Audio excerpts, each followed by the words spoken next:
A mi gusto, y es una opinión solamente personal de Omar Barbosa, yo creo que en Venezuela por primera vez se justifica una constituyente. Yo nunca he estado de acuerdo con la constituyente, porque se han hecho para quítate tú, para ponerme yo.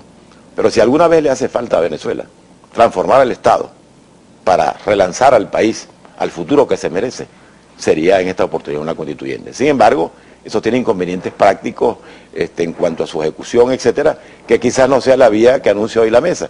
Yo creo que la vía natural sería el revocatorio, sin descartar que se utilice la enmienda para facilitar ese revocatorio. Pero en todo caso, ellos la van a anunciar y nosotros, como siempre hacemos en la mesa, discutimos, cada quien da su opinión, pero cuando se toma una decisión, todos la acatamos para que haya coherencia y unidad en el mundo opositor. ¿Qué le parece, diputado, si en este momento nos sometemos a la voluntad de la audiencia de Primera Página? Stenin Olivares ya está lista para presentar algunos de los comentarios. Stenin.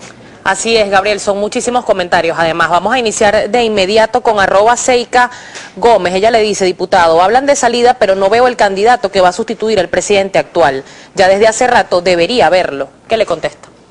Bueno, este no es un problema de candidaturas, y lo peor que pudiera hacer la oposición es dedicarse a discutir candidaturas presidenciales, cuando lo que hace falta es estar todos unidos para resolver este problema. Cuando llegue el momento, a través de primaria, se escogerá el candidato presidencial y todos lo vamos a apoyar, de tal manera que en su momento vamos a resolver ese tema.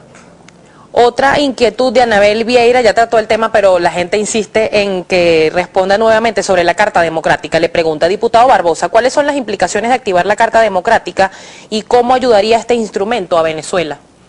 Bueno, los artículos 19 y 20 de la Carta Democrática Interamericana establece que cuando existe una interrupción o alteración del orden constitucional que afecte el funcionamiento del Estado democrático, la OEA debe intervenir, bien suspendiendo al país o haciendo gestiones de tipo diplomático para que se normalice la vida democrática del país.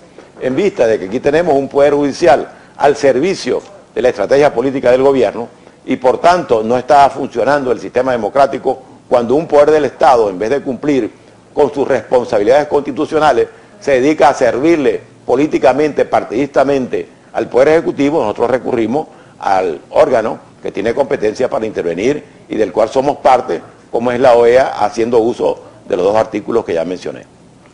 Alberto Fajardo le pregunta, le dice, las últimas encuestas dicen que el pueblo le perdió credibilidad a la Asamblea Nacional. ¿Qué van a hacer para revertirlo? Esas encuestas están en las oficinas del PSUV, porque yo he visto como 16 encuestas donde la Asamblea cada vez tiene más prestigio y el gobierno cada vez tiene menos apoyo. El doctor Alejandro Galué dice, la Sala Constitucional se ha convertido en el órgano al servicio del Ejecutivo que debe ser desconocida por la Asamblea Nacional conforme al artículo 350 de la Constitución Nacional. ¿Qué le contesta, diputado? Bueno, yo estoy totalmente de acuerdo con el televidente en el sentido de que la Sala Constitucional se ha convertido en un instrumento político del gobierno nacional, y tanto el 333 de la Constitución como el 350 de la Constitución nos obligan a nosotros a defender la vigencia de la Constitución y sobre todo nos obligan a hacer respetar la soberanía popular que descansa en el pueblo de acuerdo al artículo 5 de la Constitución, que fue la que nos eligió a nosotros para que ejerzamos cabalmente nuestras atribuciones constitucionales. José Díaz le dice, diputado Barbosa, ¿no considera usted que las decisiones de la Asamblea Nacional están retrasadas? ¿Podría ser la Asamblea Nacional más agresiva? Bueno, nuestra intención no es ser agresivo, nuestra intención es cumplir con nuestro deber y en la medida que el tiempo nos lo ha permitido, apenas anotemos todavía 3 meses allí, hemos hecho todo lo que está a nuestro alcance para ejercer esas atribuciones, para controlar el gobierno y para impulsar los cambios, y en ese trabajo vamos a seguir. Italia Reyes le pregunta, diputado, ¿qué va a pasar con los diputados de Amazonas? ¿Qué tiempo hay que esperar para que se incorporen? Bueno, lamentablemente, en el caso de los diputados de Amazonas es una prueba más de cómo está el Poder Judicial al servicio político del gobierno y de su partido, porque no hay ninguna razón jurídica para que estos diputados no estén incorporados ejerciendo la representación del Estado de Amazonas, que merece y tiene el derecho a estar representado en la Asamblea Nacional. Diputado, por razones de tiempo, un último comentario de su colega parlamentaria, la diputada Ilenia Medina. Ella dice, el reglamento de la Asamblea Nacional no está por encima del artículo 265 para remover magistrados, que depende de la calificación del poder ciudadano. ¿Qué le contesta? Hay 2 vías para remover o dejar sin efecto una designación.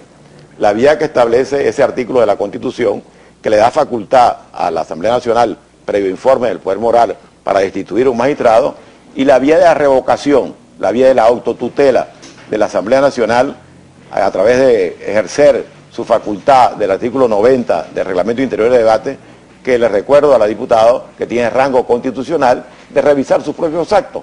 Y eso es lo que está proponiendo la comisión especial que se designó para analizar ese caso.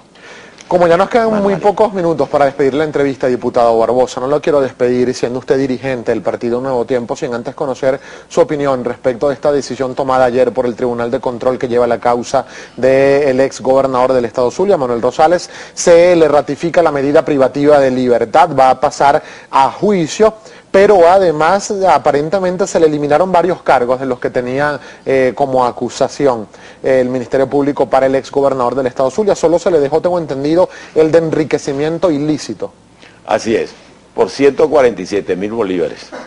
Por eso dejan preso a Manuel Rosales, que vino a entregarse y a enfrentar la justicia, después de construir todas las pruebas de su inocencia, después de convencer incluso al denunciante de que retirara la denuncia que le hicieron porque era falsa, después de que el presidente de la Sala Penal de ese entonces declaró por un documento en Costa Rica notariado de que recibió instrucciones políticas para enjuiciarlo, después de que la Interpol en Francia decidió también a través de una sentencia de la propia Interpol interna de que Manuel Rosales era un perseguido político que no había cometido ningún delito.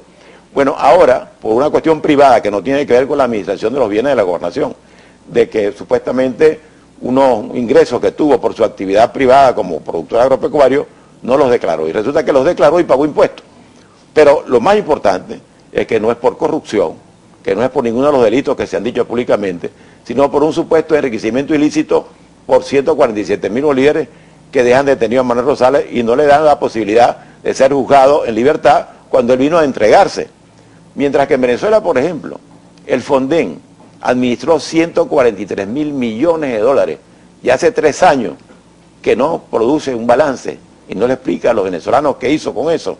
Resulta que Manuel Rosales, por 147.000 bolívares de su manejo privado, no como administrador de bienes públicos, lo dejan acusado de enriquecimiento ilícito. Eso no es otra cosa que la ratificación de que el Poder Judicial está al servicio de la persecución política en Venezuela. Pero cuando decide volver, y ya 10 segundos para irnos, cuando Manuel Rosales decide volver al país de alguna forma u otra, se interpreta como que da garantías de confianza en la justicia venezolana, ¿o hubo algún tipo de pacto o acuerdo con el gobierno para que haya vuelto? Regresó por 2 razones, porque tenía todas las pruebas de su inocencia ya en sus manos, y en segundo lugar, porque quería estar al lado del pueblo de Venezuela en este proceso de cambio que estamos viviendo.